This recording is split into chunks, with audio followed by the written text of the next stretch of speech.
وبرکاتہ۔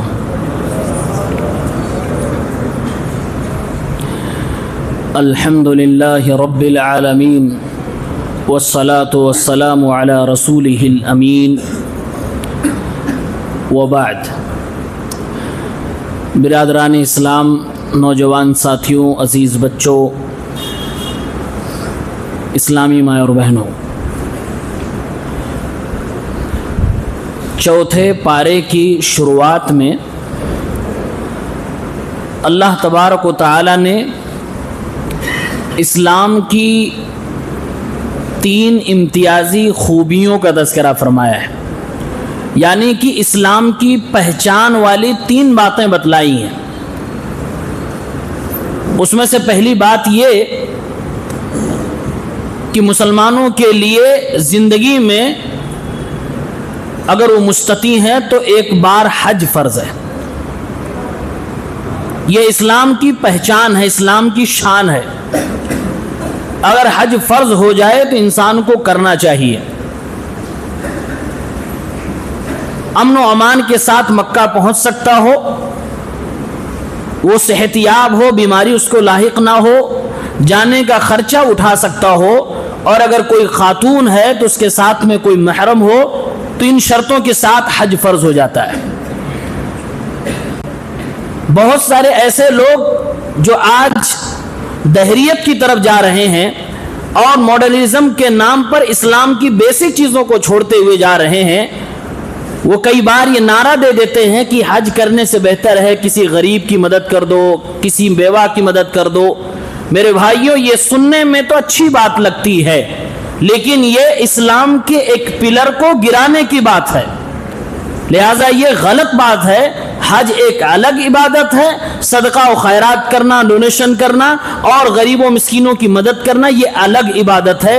ایک کو ریپلیس کر کے دوسرے کو باقی رکھنا یہ کوئی عقل مندی اور صحیح بات نہیں ہے۔ یہ دراصل ایک پروپیگنڈا ہے اور ایک شبہہ ہے جو مسلمانوں کے دین کے کمزور کرنے کے لیے بنایا گیا ہے۔ دوسری امتیازی خوبی بتلائی گئی کہ مسلمان قوم مل جل کر رہتی ہے، ان کے ہاں آپسی انتشار و اختلاف نہیں ہوتا ہے۔ اللہ کی کتاب اور اللہ کے نبی صلی اللہ علیہ وسلم کے بتائے ہوئے طریقے کے مطابق وہ ایک ساتھ مل کے رہتے ہیں۔ وَاعْتَصِمُوا بِحَبْلِ اللَّهِ جَمِيعًا وَلَا تَفَرَّقُوا۔ اور تیسری امتیازی خوبی بتلائی گئی کہ مسلمانوں کی ایک بڑی پہچان ہے جو دنیا کے دوسرے دھرم والوں کے پاس نہیں ہے، وہ یہ کہ اگر ان کے سماج میں کوئی شخص برا کام کرتا ہے تو یہ اس برائی پہ روکتے اور ٹوکتے ہیں اور اچھائی کو پھیلاتے ہیں، اچھائی کا حکم دیتے ہیں، یعنی امر بالمعروف و نہی عن المنکر کا فریضہ انجام دیتے ہیں۔ یہ تینوں چیزیں مسلمانوں کی شان ہے، پہچان ہے، امتیازی خوبیاں ہیں۔ اس کے بعد اللہ تبارک و تعالی نے سماجی زندگی کے حوالے سے بہت گہری بات بتلاتے ہوئے فرمایا کہ کس کو اپنا خاص رازدار نہیں بنانا چاہیے۔ کوئی ایسا شخص جو کفر کی دلدل میں پڑا ہو، جس کے اندر نفاق بھرا ہو، ایسے شخص کو اپنا خاص رازدار نہیں بنانا چاہیے۔ یکے بعد دیگرے اللہ تعالیٰ نے فرمایا ان کی 10 نشانیاں ہیں جو غداری کرتے ہیں۔ خاص رازدار اگر ان کو آپ بنا لو گے تو آپ کا مشن فیل ہو جائے گا، آپ نقصان میں جاؤ گے، آپ کا گھاٹا ہونے والا ہے۔ فرمایا اللہ تبارک و تعالیٰ نے یا ایھا الذین آمنوا لا تتخذوا بطانۃ من دونکم، ایمان والو اپنے خاص مسلمانوں کے علاوہ دوسروں کو اپنا خاص رازدار نہ بناؤ۔ بطانہ بولتے ہیں نیچے کا چھپا ہوا پوشیدہ کپڑا، یہاں مراد ہے رازدار جو آپ کی پوری ڈیٹیل جانتا ہو، آپ کے بارے میں آپ سے زیادہ بعض دفعہ جانتا ہو، ایسا رازدار من دونکم اپنے مسلمانوں کے علاوہ دوسروں کو نہ بناؤ، منافقوں کو نہ بناؤ، کفار کو نہ بناؤ۔ ایسے لوگ کتنے خراب ہوتے ہیں، اندر سے کیسے ہوتے ہیں، اللہ نے ان کی 10 نشانیاں بتلائی ہیں۔ فرمایا لا یعلونکم خبالا، یہ تمہیں نقصان پہنچانے میں ذرہ برابر کوتاہی نہیں کریں گے، موقع ملتے ہی تمہیں ہٹ کر جائیں گے، تمہارے پیٹھ میں چھرا بھونک دیں گے۔ وَدُّوا مَا عَنِتُّمْ، یہ تمہیں مشکل ہو جائے، تمہیں پریشانی ہو جائے، تم چاروں طرف مصیبتوں سے گھر جاؤ، اسی کی تمنا دل میں لیے رکھتے ہیں۔ قد بدت البغضاء من افواہہم، کبھی کبھی اندر ان کی اتنی دشمنی تمہارے خلاف بھر جاتی ہے کہ وہ دشمنی ان کی زبان سے الفاظ کی شکل میں بھی ادا ہونے لگتی ہے۔ وما تخفی صدورہم اکبر، زبان سے جو نکلا ہے وہ تو ایک جھلکی ہے، ورنہ دل میں جو نفرت یہ پال رہے ہیں تمہارے خلاف، یہ بہت بڑی چیز ہے، بہت خطرناک چیز ہے، وہ اور زیادہ ڈینجرس ہے۔ قد بینا لکم الآیات ان کنتم تعقلون، تمہارے لیے ہم نے نشانیاں بتلا دی ہیں، اگر سمجھدار ہو تو سمجھ جاؤ۔ پھر اس کے بعد فرمایا ہا انتم اولائی تحبونہم ولا یحبونکم، اے عقل مندو، انسانوں، ایمان والو، تم ان کو چاہتے ہو، وہ تم سے محبت نہیں کرتے، یعنی تم ان کے اوپر پیار لٹا رہے ہو، وہ ظاہراً تمہارے اوپر پیار لٹا رہے، میٹھی میٹھی بات بول رہے ہیں، ورنہ اندر سے وہ تمہارے دشمن ہے۔ وَتُؤْمِنُونَ بِالْكِتَابِ كُلِّهِ، تم تمام آسمانی کتابوں پہ مکمل صحیح طریقے سے ایمان لا رہے ہو، وہ اپنے مرضی کی چیزوں کو مانتے ہیں اور باقی چیزوں کا انکار کر دیتے ہیں۔ وَإِذَا لَقُوكُمْ قَالُوا آمَنَّا، جب تمہارے سامنے آتے ہیں، تم سے ملتے ہیں تو کہتے ہیں ہم ایمان والے ہو گئے، ایمان لے آئے۔ وَإِذَا خَلَوْا عَضُّوا عَلَيْكُمُ الْأَنَامِلَ مِنَ الْغَيْظِ، اور جب تنہائی میں جاتے ہیں تو دشمنی اور نفرت کی بنیاد پر یہ اپنی انگلیوں کو غصے سے چبا رہے ہوتے ہیں۔ قُلْ مُوتُوا بِغَيْظِكُمْ، کہہ دو کہ اپنے غصے کے ساتھ مر جاؤ۔ إِنَّ اللَّهَ عَلِيمٌ بِذَاتِ الصُّدُورِ، اللہ دلوں کی بات کو بھی جاننے والا ہے۔ فرمایا إِن تَمْسَسْكُمْ حَسَنَةٌ تَسُؤْهُمْ، اگر تمہیں کوئی اچھائی مل جائے، تم کہیں کامیاب ہو جاؤ، دین اور دنیا کا تمہارے ساتھ کوئی بھلا کام ہو جائے تو تمہاری خوشی کی وجہ سے وہ تکلیف میں چلے جاتے ہیں، ان کو تمہارا ترقی کرنا اچھا نہیں لگتا ہے۔ وَإِن تُصِبْكُمْ سَيِّئَةٌ يَفْرَحُوا بِهَا، اور اگر تمہیں کبھی گھاٹا ہو جائے، تمہارا کبھی ایکسیڈنٹ ہو جائے، تم کبھی بیمار ہو جاؤ، تمہارا بزنس لاس میں چلا جائے، کچھ تمہارا نقصان ہو جائے تو اندر ہی اندر وہ خوشیاں مناتے ہیں، پٹاخے پھوڑتے ہیں اور جشن مناتے ہیں۔ وَإِن تَصْبِرُوا وَتَتَّقُوا، یہ 10 نشانیاں بتانے کے بعد اللہ نے فرمایا اے ایمان والو، اتنے چال باز، اتنے خطرناک لوگوں سے اپنے آپ کو اگر بچانا ہے تو 2 کام کرو، صبر کرو، وَتَتَّقُوا، اور اللہ تبارک و تعالیٰ سے ڈرو۔ لَا يَضُرُّكُمْ كَيْدُهُمْ شَيْئًا، یہ تمہارے دشمن جو تمہارے لیے آستین کے سانپ بنے ہوئے ہیں، جو اندر سے تمہیں مارنا چاہتے ہیں، تمہارے پیٹ میں چھرا بھونکنا چاہتے ہیں، ان کی چالیں کام نہیں آئیں گی، تمہیں ذرہ برابر نقصان نہیں پہنچا پائیں گے۔ ان اللہ بما یعملون محیط، اللہ تعالیٰ ساری چیزوں کو جانتا ہے جو یہ کر رہے ہیں۔ 10 چیزیں اللہ نے نشانیاں بتلائی ہیں، الفاظ سے، ہاؤ بھاؤ سے، حال چال پوچھنے کے انداز سے، ملنے کے انداز سے آج ہر سمجھدار انسان سمجھ جاتا ہے کون اپنا ہے اور کون اپنا نہیں ہے۔ اللہ تعالیٰ نے یہ ہمیں اور آپ کو سکھایا ہے کہ ایک مسلمان کو اسمارٹ ہونا چاہیے، بے وقوف نہیں ہونا چاہیے، اسے سمجھدار ہونا چاہیے، عقل مند ہونا چاہیے، وہ اپنوں کو اور غیروں کو پہچان سکے۔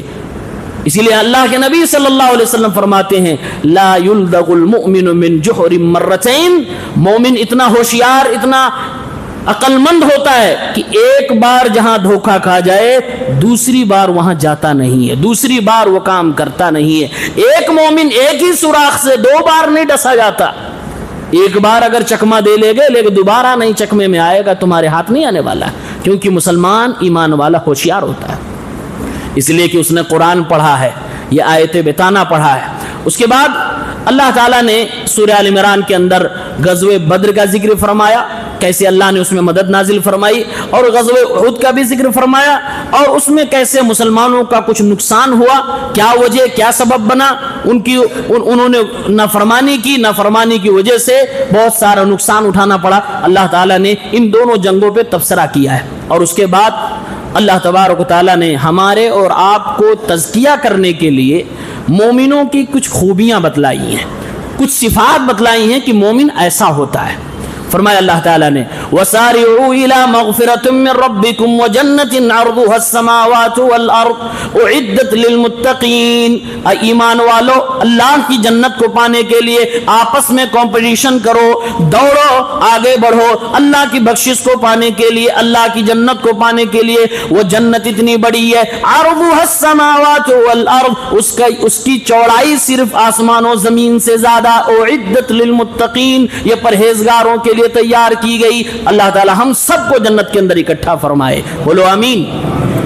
اب آگے اللہ تبارک و تعالیٰ فرما رہا ہے کہ یہ متقی جن کے لیے جنت بنائی گئی ہے، ان کی کیا خوبیاں ہیں، کیا کوالٹیز ہیں، یہ ہم اور آپ سنیں اور پڑھیں اور اپنے اندر پیدا کرنے کی کوشش کریں۔ فرمایا اللہ تبارک و تعالیٰ نے الذین ينفقون فی السراء والضراء، متقی آدمی کی ایک پہچان یہ بھی ہے کہ جب اس کے پاس زیادہ ہوتا، خوشیوں میں کھیل رہا ہوتا ہے، کروڑ پتی ہوتا تب بھی اللہ کے راہ میں خرچ کرتا ہے، اور جب یہ مائنس میں جانے لگتا ہے، جتنا ہوتا اس کے حساب سے، تب بھی یہ خرچ کرتا ہے۔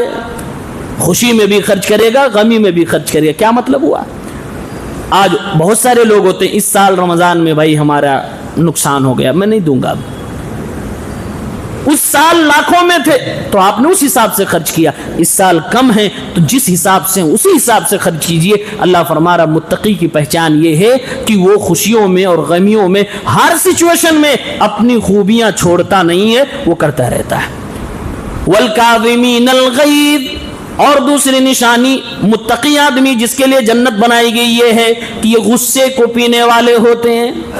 غصہ پی جانا یہ اصل مردانگی اور بہادری کی بات ہے، اسی لیے ہمارے رسول نے فرمایا لیس الشدید بالسرعہ، میدان میں جو کسی کو پٹک لے جائے، پچھاڑ لے جائے، وہی اسٹرانگ نہیں ہے۔ اسٹرانگ اصل میں وہ ہے جو اپنے نفس پہ کنٹرول کر لے جائے، اپنے آپ پر قابو پہ لے جائے اور اپنے آپ پر شیطان کو غالب نہ آنے دے۔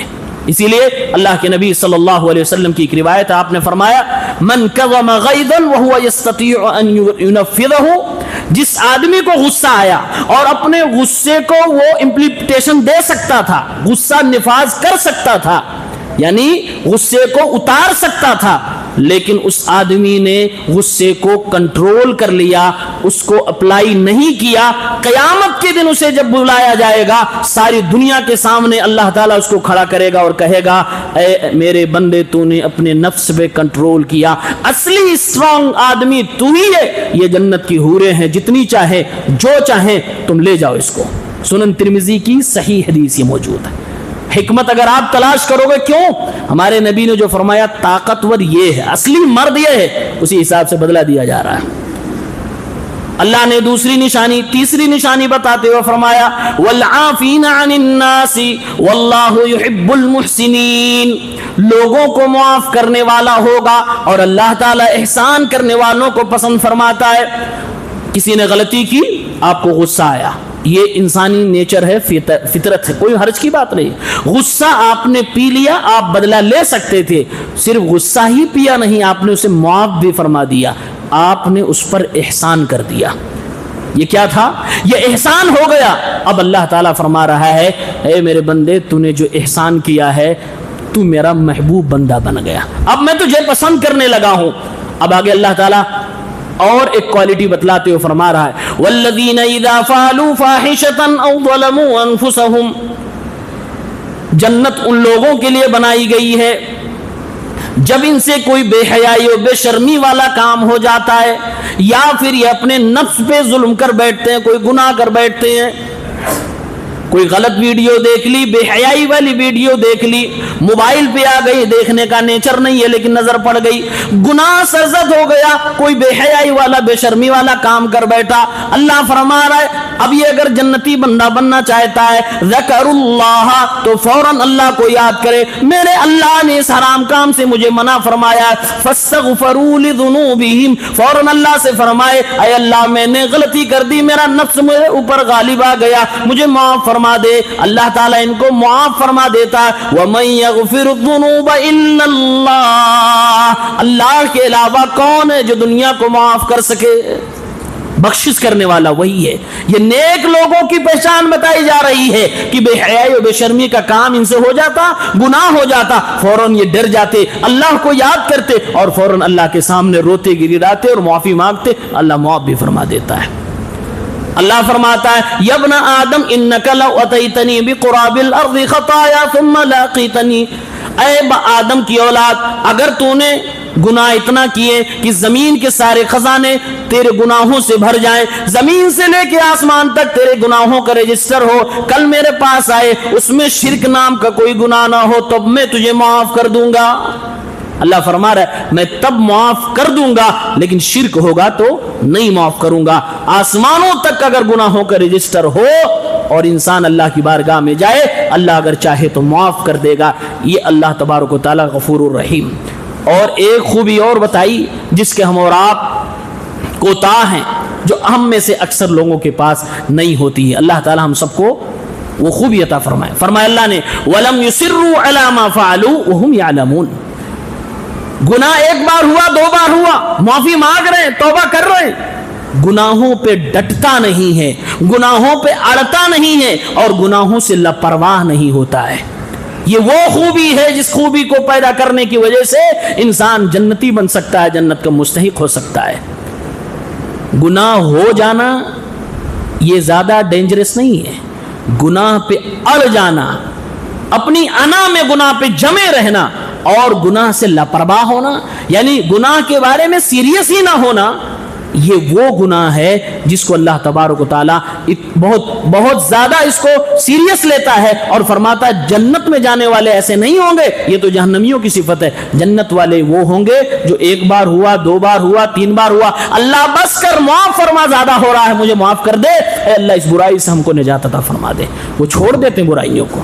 تو یہ جنتیوں کی صفت اللہ رب العالمین نے سورہ آل عمران میں یہ باتیں بتلائی ہیں. اس کے بعد جب سورہ آل عمران اور آگے پڑھتے ہیں, آیت نمبر 151 میں اللہ تبارک و تعالی نے فرمایا سنلقی فی قلوب الذین کفروا الرعب بما اشرکوا باللہ ما لم ينزل به سلطانا.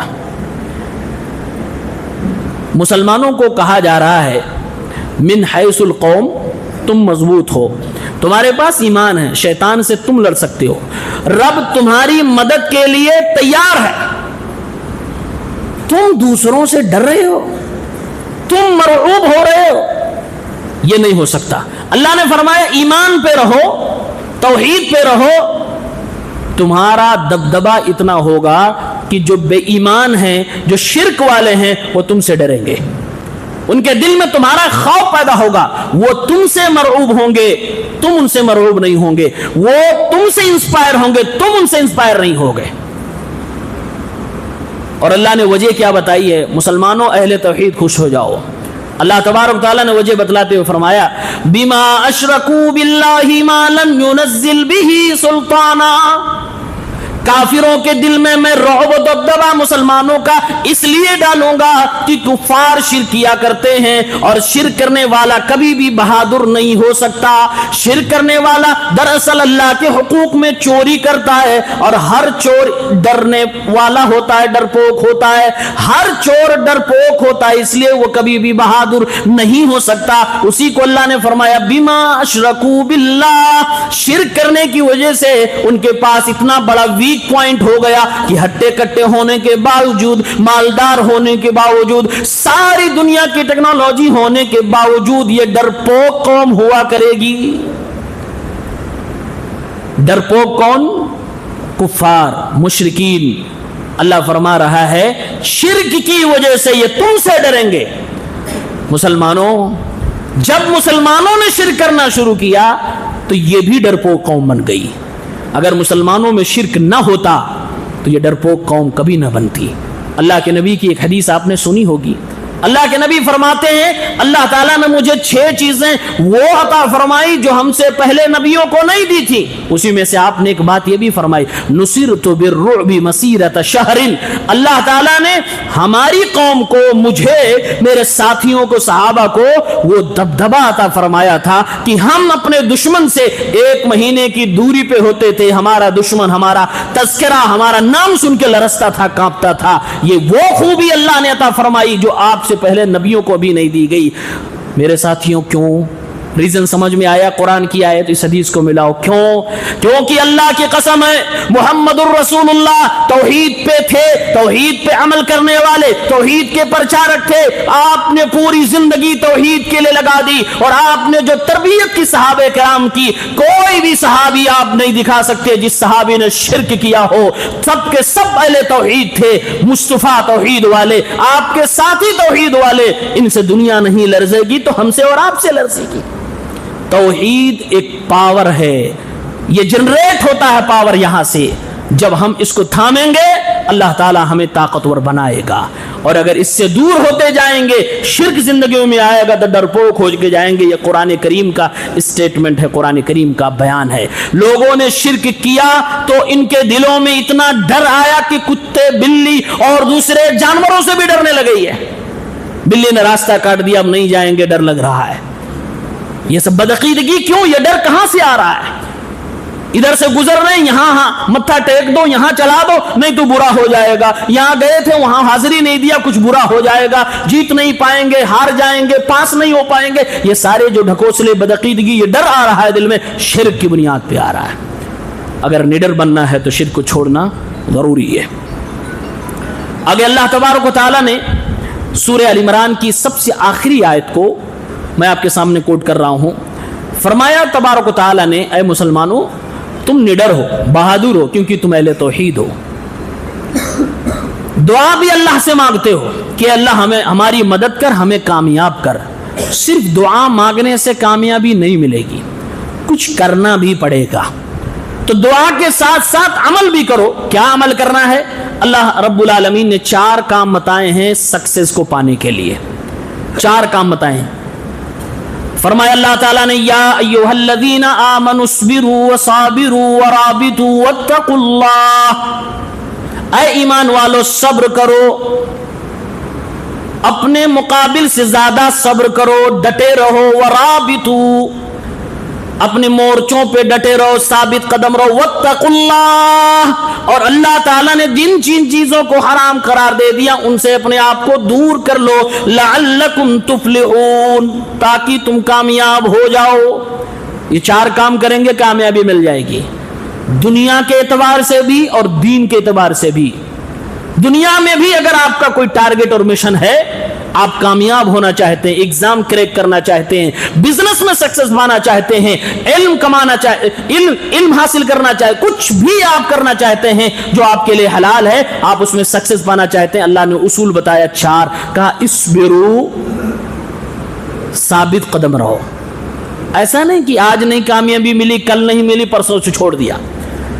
ثابت قدم رہو, اس کے اندر کنٹینیو لگے رہو. وصابرو, صابرو کا مطلب یہ ہوا کمپٹیشن میں آئے ہو, اکیلے تو نہیں ہوگے, بہت لوگ ہوں گے. تو جس سے تمہارا کمپٹیشن ہے, اگر وہ آدمی ڈٹا ہوا ہے تو تم کو اس سے زیادہ ڈٹنا پڑے گا. اور اگر کفار اور مسلمان کی بات رکھیں جو اس آیت کا مقصد ہے, اگر وہ غلط پہ ہو کے ڈٹے ہوئے ہیں, مسلمانوں تم صحیح پہ ہو کے کیوں پیچھے ہٹ رہے ہو, تم کو ان سے زیادہ ڈٹنا پڑے گا. وصابرو, یہ باب مفعلہ سے اس میں کمپٹیشن پایا جاتا ہے. اس کا مطلب یہ ہوا کہ اگر اگلا 10% دے رہا تم کو 20 دینا پڑے گا, وہ 50 دے رہا تم کو 100 دینا پڑے گا, اس سے زیادہ ہی تم ایفرٹ لگاؤ گے تب تمہیں سکسس ملے گی. ورابطوا, اور مورچوں پہ ڈٹے رہو. بہت سارے لوگ کیا کرتے ہیں, محنت کرتے ہیں, بہت محنت کرتے ہیں, اپنے سے مقابل والے سے زیادہ کرتے ہیں, لیکن غلط جگہ پہ محنت کرتے ہیں, غلط جگہوں پہ لگے ہوئے. ورابطوا, جو اصل مورچہ ہے, جو اصل سیلیبس ہے, جو اصل تمہارا ویک پوائنٹ ہے, اس پہ فوکس کرو.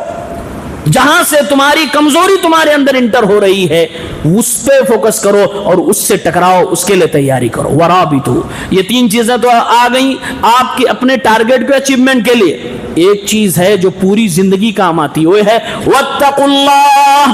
آدمی پوری کوشش کر لیتا ہے، پوری محنت بھی کر لیتا ہے، صحیح جگہ پہ پورا ایفرٹ بھی لگا دیتا ہے، لیکن وہ جب حرام کام کرتا رہتا ہے تو رب العالمین بطور عذاب اس آدمی سے اس کی کامیابی کو دور کر دیتا ہے. سب کچھ کرنے کے بعد اس کو محروم کر دیا جاتا ہے اور وہ آدمی سکسیس نہیں پا سکتا ہے. اس لیے آخر میں فرمایا واتقوا اللہ. اپنی پوری کوشش کرنے کے بعد بھی تم اللہ تعالیٰ سے اپنا رشتہ مضبوط رکھنا، رات میں دعائیں بھی کرنا، اللہ سے کامیابی مانگنا. دنیا کی کون سی ایسی چیز ہے جو مسلمان اس اصول پہ عمل کر لے تو کامیاب نہیں ہو سکتا، حاصل نہیں کر سکتا؟ اس لیے شیخ عبد الرحمن السعدی نے اپنی تفسیر میں اس کے بارے میں لکھا ہے کہ دنیا میں جس نے بھی کامیابی حاصل کی ہے وہ اسی اصول پہ چلا ہوگا، اور اگر دنیا میں کوئی کہیں بھی ناکام ہوا ہے تو ان اصولوں کو توڑا ہوگا یا ان میں سے کوئی ایک اصول و ضابطہ توڑا ہوگا، تبھی وہ ناکام ہوا ہوگا. اور ایک عجیب و غریب بات، یہ سورہ آل عمران کی آخری آیت ہے. سورہ آل عمران میں کئی جگہوں پر غزوہ بدر، غزوہ احد کا ذکر آیا جس میں دعاؤں کا ذکر ہے کہ اللہ سے دعا مانگو، اللہ مدد فرما دے. اور اخیر میں اللہ تعالیٰ عمل کرنے والی بات کہہ کے فرما رہا ہے کامیابی اس سے بھی ملے گی. مطلب اللہ یہ فرما رہا ہے صرف دعاؤں سے کامیابی نہیں ملتی، دعاؤں کے ساتھ عمل بھی ضروری ہوتا ہے. دعا مانگیے فَإِذَا قُضِيَتِ الصَّلَاةُ فَانتَشِرُوا فِي الْأَرْضِ، پھر زمین میں پھیل جاؤ رزق حاصل کرنے کے لیے، کامیابی کو پانے کے لیے. اس کے بعد سورہ نساء کی شروعات ہوتی ہے 4 پارے میں. سورہ نساء، نساء کا معنی کیا ہوتا ہے؟ عورتیں، یہ پلورل ہے. امرأتن مطلب عورت سنگل، اور نساء کا مطلب عورتیں. اس صورت میں جو 4 پارے میں آیتیں ہیں تقریباً کمزوروں کے سپورٹ میں آیتیں اتری ہیں. اس زمانے میں 2 بہت مظلوم جنس تھے، ایک عورت اور ایک یتیم بچے. عورتوں کے ساتھ ظلم یہ تھا کہ آدمی 10 شادیاں کر لیتا تھا اور حقوق کسی ایک کے بھی نہیں ادا کرتا. اپنی مرضی سے عورت کو جسٹ لائک این اینیمل، بس اس کو انسان ماننے کو تیار نہیں تھا. اب ذرا سوچئے، مرضی ہوگی تو جینے دیں گے ورنہ دفن کر دیں گے. یہ کون سی مینٹالٹی ہے؟ یہ عورت کے ساتھ اتیاچار نہیں تھا. ایسے میں اسلام نے جب آواز بلند کی، کہا عورتوں کو حق دو، ہر جانب کہا جینے کا حق ہے، جینے کا حق دو. روزی روٹی کے لیے مار رہے ہو، مت مارو. تم کو بھی کھلاتے ہیں تو اس کو کیوں نہیں کھلائیں گے؟ روزیاں ہمارے ذمہ ہیں، میں کھلاؤں گا، مت مارو. اگر مارو گے وَإِذَا الْمَوْءُودَةُ سُئِلَتْ، قیامت کے دن پوچھا جائے گا. اللہ تبارک تعالیٰ نے ہر طرف سے عورتوں کو ان کو سرکشا دی اور کہا جینے کا حق ہے، پڑھنے کا حق ہے، تربیت کا حق ہے، شادی بیاہ کا بھی حق ہے، ان کے اوپر زیادتی نہیں ہونی چاہیے. اللہ کے نبی نے 4 بیٹیوں کو پال کے اور دنیا کے سامنے کھڑے ہو کر اعلان کر دیا 2 اگر کسی نے پال دیا اچھے طریقے سے اور حق ادا کر دیا، کل قیامت کے دن وہ جہنم سے بچا لیا جائے گا. آپ صلی اللہ علیہ وسلم نے عورتوں کا رتبہ بڑھا دیا. اب جہاں 10 شادیاں ہوتی تھیں اور ان کے حقوق نہیں ادا ہوتے تھے، اللہ تعالیٰ نے اس صورت کی ابتدا میں ہی فرما دیا اے لوگوں 10 نہ کرو. 10 نہیں، تمہارے لیے 2 ہے، 3 ہے، 4 ہے. اگر عدل نہیں کر سکتے تو صرف 1 ہے. 1 بھی نہیں کر سکتے تو اس زمانے میں لوڈیاں چلتی تھیں جس سے نکاح بھی نہیں کرنا ہوتا، اس سے ہم بستر ہو اس کے ساتھ رہو. لیکن عدل کرنا، لمٹ 4 کر دیا اور اس کے ساتھ ساتھ عدل کی شرط لگا دی. یعنی کوانٹٹی ہاف بھی نہیں کیا، ہاف سے کم کیا اور شرط لگا دی عدل کی، انصاف کی. اگر عدل نہیں کر سکتے تو 4 نہیں کر سکتے، عدل نہیں کر سکتے تو 3 نہیں کر سکتے، عدل نہیں کر سکتے تو 2 نہیں کر سکتے. بیوی کا حق نہیں ادا کر سکتے تو کل قیامت کے دن 1 کے بارے میں بھی پوچھ گچھ ہوگی اور حساب و کتاب دینا ہوگا. تو یہ ظلم جو ہو رہا تھا اللہ تعالیٰ نے اس ظلم سے عورت کو بچایا. ایک اور ظلم تھا، شادی کر لیا، شادی کرنے کے بعد آدمی 2 نمبری کرتا اور جو مہر دے رہا ہوتا تھا اس کو کھا جاتا. اپنی بیوی کے ساتھ فراڈ، جو آدمی اپنی بیوی کے ساتھ فراڈ کر جائے, جس کے لیے کما رہا ہے اسی کا کھا جائے, میں نہیں سمجھتا دنیا میں کوئی آدمی اس سے محفوظ ہوگا. اس پر بھروسہ بھی ہونا چاہیے. بیوی کے لیے تو کما رہے ہیں, اپنے بچوں کے لیے کما رہے ہیں. بیوی سے آپ نے مہر متعین کیا اور فراڈ کر کے اسی کا جو آپ دینے کا وعدہ کر چکے ہو, اپنی بیوی کا قرضہ ہو چکے ہو, وہی کھا جاؤ فراڈ کر کے. کما کے اسی کو دینا تھا, اس کی خرچہ اٹھانا ذمہ داری تھی. اب ایسا آدمی کیسے سماج کے اندر بھروسہ کسی کا جیتے گا؟ اللہ تعالیٰ نے اس ظلم کے خلاف بھی قرآن کی آیتیں اتاری اور فرمایا وَآتُوا النِّسَاءَ صَدُقَاتِهِنَّ نِحْلًا, اور عورتوں کو ان کا جو مہر ہوتا ہے وہ ادا کر دو, اور واجبی مہر ہے اس کو ادا کر دو. فَإِن طِبْنَ لَكُمْ عَنْ شَيْءٍ مِّنْهُ نَفْسًا, اگر خوشی خوشی وہ معاف کر دے, تمہاری کسی چالاکی کی وجہ سے نہیں, تمہارے کسی پریشر اور دباؤ کی وجہ سے نہیں, اپنی مرضی سے راضی خوشی اگر وہ معاف کر دے, فَكُلُوهُ هَنِيًّا مَرِيًّا, تو کھانا چاہو تو اس کو آرام سے کھاؤ, کوئی حرج کی بات نہیں. لیکن پریشر ڈال کر, فورس ڈال کر, ارے کیا ہے میڈم جو میرا ہے وہ آپ کا ہے تو چھوڑ دو, جانے دو نا, پھر کیا دینے کا کیا لینے کا. وہی اگر وہ پلٹ کے کہہ دے جب جو میرا ہے وہ آپ کا, پھر آپ کو دینے میں کیا پرابلم ہے. آدمی بہت چالو ہوتا ہے, وہیں سے بیوی کو دبانے کی کوشش کر رہا ہے. یہ دینا ہے, فرض ہے. میرے بھائیو, یہ ظلم تھا اس زمانے میں جس کو اللہ تعالیٰ نے کہا نہیں یہ ظلم نہیں ہونا چاہیے, عورت کا حق ہے دیا جائے. اور دوسری مظلوم ہستی یتیم بچے تھے. یتیم بچے, ان کا حق مارا جا رہا تھا. بھائی کا انتقال ہو گیا, بھتیجا ہے, بھتیجے کے پاس پراپرٹی ہے, چچا نے ہڑپ لیا. دادا موجود ہے, بیٹے کا انتقال ہو گیا, پوتا موجود ہے, پوتا یتیم ہو گیا. اب پوتے کو کچھ نہیں دیا جا رہا ہے, وصیت بھی نہیں کی جا رہی. اسلام نے کہا وصیت کر دے دادا, اپنے یتیم پوتے کے لیے اپنی جائیداد میں سے وصیت کر دے. 1/3 وصیت کر سکتا ہے, اس سے بھی کم کرنا چاہے کر سکتا ہے. اسی لیے بعض علماء کرام نے فتویٰ دیا اگر کسی آدمی کے بیٹے کا انتقال ہو جائے, اس کے بچے ہیں یعنی پوتے ہیں, تو ظاہر سی بات ہے ہماری شریعت کے حساب سے ان یتیم بچوں کا اس کی دادا کی پراپرٹی میں وراثت کا حصہ نہیں بنے گا. تو فرض ہے دادا کو کہ دادا اپنے ان یتیم پوتوں کے لیے وصیت کر جائے. اگر نہیں کرتا ہے تو مفتی اس وصیت کو تب بھی لاگو کرے گا اور یتیم پوتے کو حق دلائے گا. یہ یتیموں کا حال اللہ رب العالمین نے سدھارا ہے اور اصلاح کی ہے اور حق دلایا. اور اللہ نے اپنا فیصلہ سناتے ہوئے فرمایا ان الذين ياكلون اموال اليتامى ظلما انما ياكلون في بطونهم نارا وسيصلون سعيرا.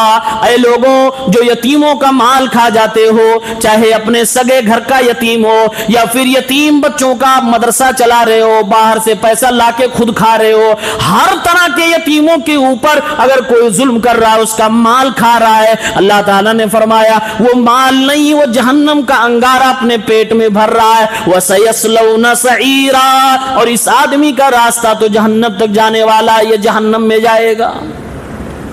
اللہ تعالیٰ نے یتیموں کو سہارا دیا, اللہ تعالیٰ نے یتیموں کو رتبہ مقام دیا کہ دنیا میں اگر اس کا باپ دنیا سے چلا گیا ہے تو اے مسلمانوں تم اس بچے پہ ظلم نہ کرو, اس کا جو حق بنتا وہ حق دو.